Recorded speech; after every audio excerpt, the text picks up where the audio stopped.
Just 1 week ago, Valentine's Day, creative writing teacher Stacy Lapel's class was playing music, writing love letters when the fire alarm went off. As students filed into the hallway, she heard gunfire. The killing had begun. I was about 2 feet away from my door. All of a sudden I heard gunshots in the stairwell, which is about 20 feet away from my room. And then kids were screaming and then running back towards me and towards the end of the hallway. So I just went in this very strange autopilot mode where I pivoted on my feet. I unlocked my door, and then kids just started pouring in my room. I don't know how many kids were in there, but I was pulling them and getting them in and shouting at them to get in the room. And then I suddenly saw the shooter about 20 feet from me, standing at the end of the hallway, actively shooting down the hallway, just a barrage of bullets. And I'm staring at him thinking, why is the police here?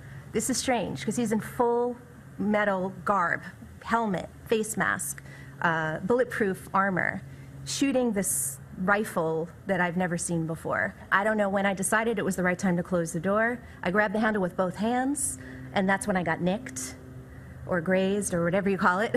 So a bullet hit your arm? Yes. As I'm closing my door, I'm shouting at my next door neighbor, Mr. Scott Beagle, to close his door. And he's the kind of man that would just keep that door open a little longer. You know, he's all about the kids, you know, but he couldn't see the shooter. I had a good visual of him, which is why I yelled at him to shut his door now.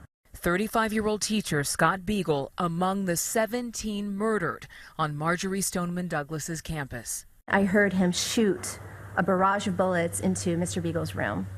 And then he came to my room and shot about 4 or 5 shots into my room, breaking the glass of my door. There's a rectangular piece of glass. And I heard him continuously shooting down the hallway. And I never really knew when he left because we just thought he was still there. Once you all were inside the classroom, you were with your students. Yes. Covering them, kind of like a mother hen. Yes. Right. Clutching. I think I left fingerprints in one girl. Giving eye contact to other kids who were shaking and freaking out, and I'm mouthing, it's okay, it's okay. It was so quiet, and then all of a sudden I hear helicopters outside, far, far in the distance, it seemed to me. Police officers far, far in the distance. Kids were screaming in the hallway for help.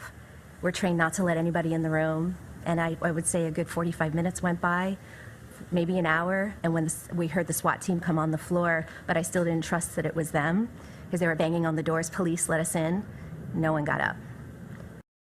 We wrestle not against flesh and blood, but against principalities, against powers, against the rulers of the darkness of this world, against spiritual wickedness in high places.